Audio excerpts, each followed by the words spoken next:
Hey, what's going on, everybody? Sammy Thunder here. Welcome back to the channel. Call it giddiness, call it something. We're a week away, man. For me, I'm leaving Wednesday, taking half a day at work. I want to get there in the early morning of Thursday, so I'm leaving Wednesday so that I can drive majority of the time and have a fresh start in the morning. I know it might sound ludicrous, but this is just what I want to do, and I'm going through with it. So Wednesday, drive into the evening. I might even host a vintage chill and chat that night from my hotel room that I'm staying at, just for the hell of it, because why not? And then Thursday, man, when you go right into the Best Western Strongsville, you're there, and it's on, man, it's on. And so I don't know. I just wanted to go through my Willie Mays stuff, and I wanted to kind of just show what I have. I mean, this is looking at it now on the table is just remarkable. I mean, let's start with the puzzle, man. The Willie Mays jigsaw puzzle. And I haven't assembled yet, but I will get to it, I promise. I just like looking at the box and the potential outcome of what it's going to be. And man, oh man, got some great stuff to show just because, collectively together, when you see them all together at once, it hits you different. So, first thing I'll show, of course, is my most semi-recent Mays pickup, the 1952 StarCal decals Type 1. This is the prettiest one that I've seen, both from auctions and at shows. Really not too many that you see at shows. This came from Howard's Table at the White Plains show back, early March. So that was really cool. I do anticipate getting this graded. They all grade authentic, though. When they have the jacket on in front of the decal, they all grade authentic. But, then you start kind of looking at, all right, well, which one, if you're going to price them out, you start looking at the condition of this authentic versus that authentic. And you start kind of gauging from there. But that's not really, it's the furthest thing from my mind. However, this kind of just goes back. I really wish SGC would start diversifying their slabs when it comes to the oversized stuff. I think they have like two oversized slab sizes. One is, here, I'll show you another one. The Willie Mays Bazooka. This looks great. I think the proportions are great on this. But then you start getting into really big table mat slabs that are made, and for some things it just does not work very well, and I've seen what the StarCal decal looks like inside, and it just doesn't really hit that nicely. And so I really wish they would start kind of providing more slab sizes for the oversized stuff. So in this case, I'm probably going to go with PSA to grade my StarCal decal going forward. But maybe in the future, SGC will consider that. I might just be part of a small group of people that would like that. But what do you guys think? Well, you guys can voice your opinions in the comments below. But you saw the StarCal decal. This one was caught my eye, man. The Sir Thomas Stars 1977 Willie Mays after his career. But this one was a gift from Tony Southern Collector, man. What a gentleman. What a really kind guy to send me some really cool stuff. And he also sent me this Mays, the Topps candy lids. You don't see these too often, at shows. And they're pretty popular amongst some of the oddball collectors like myself. Actually, I didn't even realize this. On the back of the bubble stars is Tom Seaver. I don't know if it's going to show or not. I guess I have to go further back. My camera used to be lights out, but now it's it's Mr. Blurry. It's just way too blurry. Maybe I just can't handle that small of resolution for a card, but pretty cool. I mean, Tony, thank you again, man. I did a video on this a couple of videos ago, and this is such a really cool card, and you really hit the nail on the head with finding some cool stuff that I didn't have. This one, my buddy John got this for me. 1968 American Oil, the right side. I love perforated stuff. And you can see the perforated edges all around. And I didn't have this in my collection. I always thought it was super cool. I like the leaves, kind of creating a frame around Willie Mays here. And American Oil. Really cool looking set. I know this comes with another half, the left side, so pretty cool stuff, man. Thank you again. The Hires Root Beer 58 Willie Mays. Got this from Ash's Table.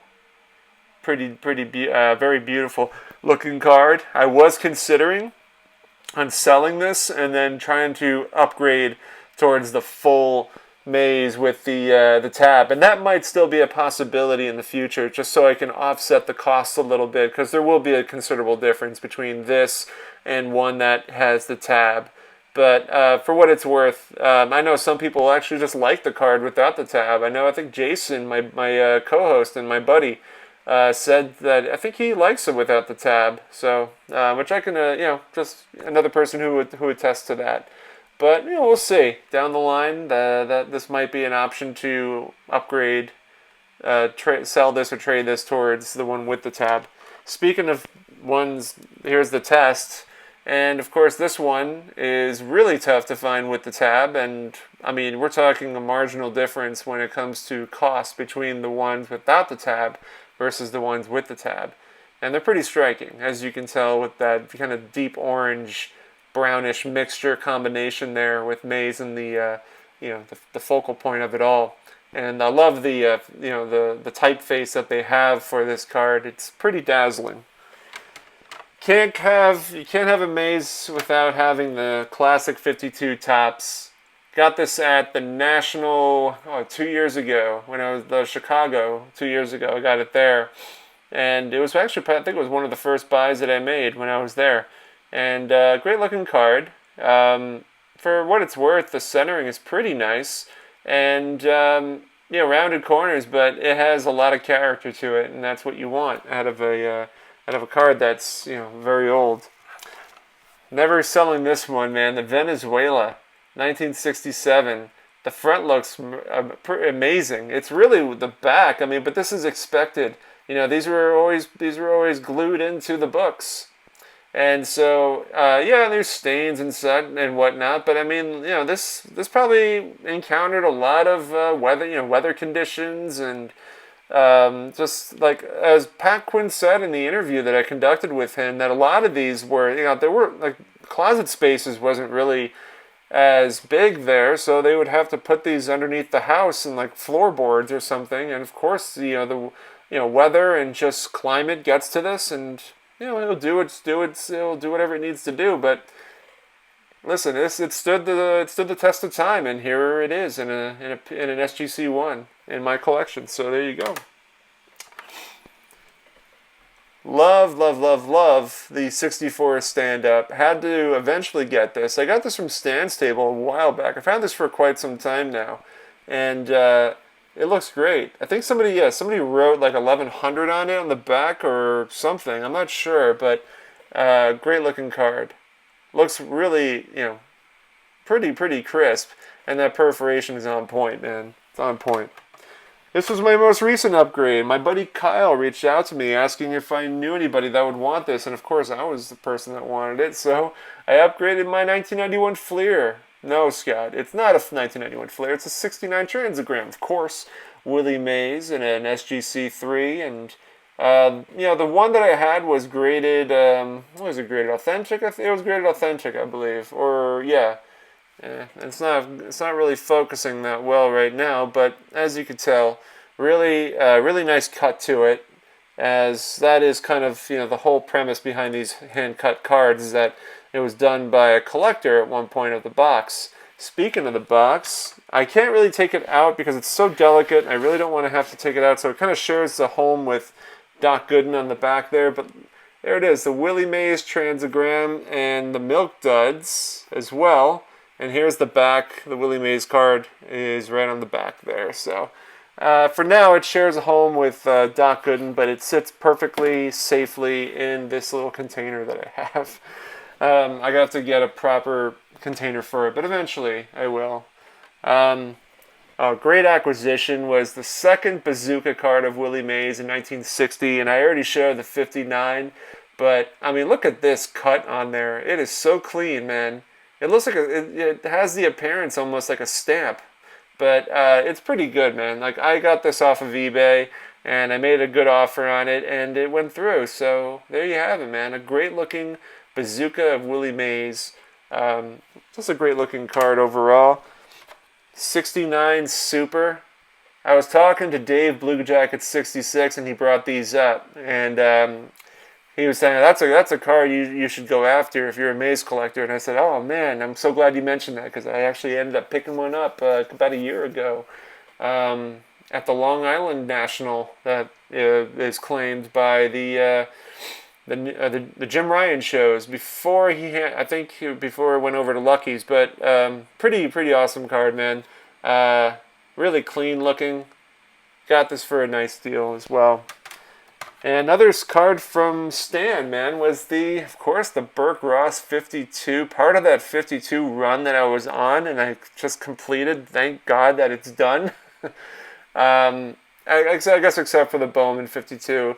And eventually I probably will cross that bridge. But as far as unique and rarities, or unique cards that are off the beaten path, the Burke Ross is definitely in that sphere. So pretty cool looking card. Classic image that's been used repeatedly.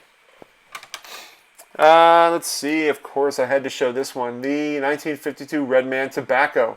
If you guys haven't seen the video yet, I talk a lot about the Pinkerton Company eventually evolving into the Redman Tobacco. Same company, different, grandson or son of John Pinkerton, who eventually formed the Redman Tobacco set. And this card was the first baseball tobacco card since 1920. So 32 years later, you have another tobacco card. And of course, as collectors, we definitely want to try to find them with the tab still included. So that is a great looking card. Of course, one of my prized possessions is the Stoudemire Willie Mays food products. You find this inside a package of hot dogs, and typically you end up getting some hot dog juice, which is, you could see it on here. You see some, this has gone through the ringer a bit. Was probably in the hands of a collector who liked Willie Mays. These were distributed all throughout New York. You can find the three major New York teams: the Dodgers, the Yankees, and the Giants. And Willie Mays was only featured in the 54 series. 53 and 55 featured a myriad of other players. You had Mantle, you had Roy Campanella, Duke Snyder, just some really big names in there. That I don't think I want to say Yogi's in there, but I'm not 100%. But nevertheless, really great looking set. And this is it's a tough one to find. Not an easy card to find. One that's been getting a lot more popularity. I've seen these pop up more and more. The New York Journal American Willie Mays. This would be found in the New York Journal American newspaper, and you can submit. You'd have your ticket number here to win. What is it? $1,000? No, $200 cash, which is a lot of money back then. Or offers $1,000 cash daily for lucky baseball cards. Watch the Journal American Daily and Sunday for winning players and numbers. So if you have a Willie Mays card and you got that number, you win maybe $1,000 cash. Another really tough one to find, Minneapolis bound, is a 1953-55 Howard Photo Service card, 7-Up advertisement on the back. It's very minimalistic. This one came at the expense of my buddy Ben Puccio, who's on Facebook. We're both avid Mays collectors, and he's currently, I think he's still selling off pieces of his collection. And I know it probably, hurt him a little bit not hurt him, you know what I mean, but it definitely, I think he was not happy to sell this, but he was happy to know it was going into another serious Mays collector. And so thank you, Ben, again. If you watch my videos, I don't know if you do, but if you do watch it, man, I always appreciate the exchanges that we've had and the conversations and the cool stuff that you've had over the years. Nothing else needs to be really said. This is the millionth, maybe the trillionth time I've shown this. So I'm not going to go into it. But there you go, guys. Coca-Cola. Bazooka, like I showed earlier, this one I got literally a year ago at Strongsville, the first purchase that I made at William Chappell's table, and I'll be beelining it again over to Chappell's table once more. And of course, just like the Journal-American, you gotta have the Call Bulletin. San Francisco Call Bulletin, Willie Mays. Pretty cool. Very similar to the Journal-American. And I guess that's it for now. I thought I grabbed more Mays cards, and then I realized I grabbed the Seaver, which is not part of the group, and my Mathewson.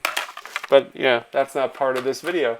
Did I show I didn't show this one yet, I don't think. Yeah, there you have it. The 54 All-Star Willie Mays photo pack, part of a big set that you could find with Al Kaline, Ernie Banks, their rookie years. I don't think Hank Aaron's in there, but I could be 100% wrong. But I don't know, man. I'm excited. I just wanted to show some my Willie Mays stuff, kind of give you an update on some of the premier stuff that I have in my collection of his. I'm excited, man. We're a week away, less of a week for me. Just a lot to look forward to. Tonight, I got Darren and Jason on for Cardboard and Cold Ones. Jason and I are going to go live in the hotel lobby next Thursday for Cardboard and Cold Ones episode 29. And anybody who wants to come down to hang out with us while we're shooting is invited to do so. Yeah, man, a lot to look forward to. I look forward to seeing everybody there. I'll be there Thursday morning. I hope to see a bunch of people coming in around the same time. But let me know if you're going. Let me know what time you're going to be there. And one last thing, card show on Saturday. My one last ditch effort to build up a budget. I have some really cool stuff I'm selling at the Fishkill Card Show. If you're in the New York area, come on out. I'll be set up there this Saturday. So I look forward to seeing whoever comes out for that. And man, Wednesday is when I leave. Thursday is when I arrive. Let's go, guys. Let's do it. I'll see you there. Have a great night. I'll see you later, actually. Take care.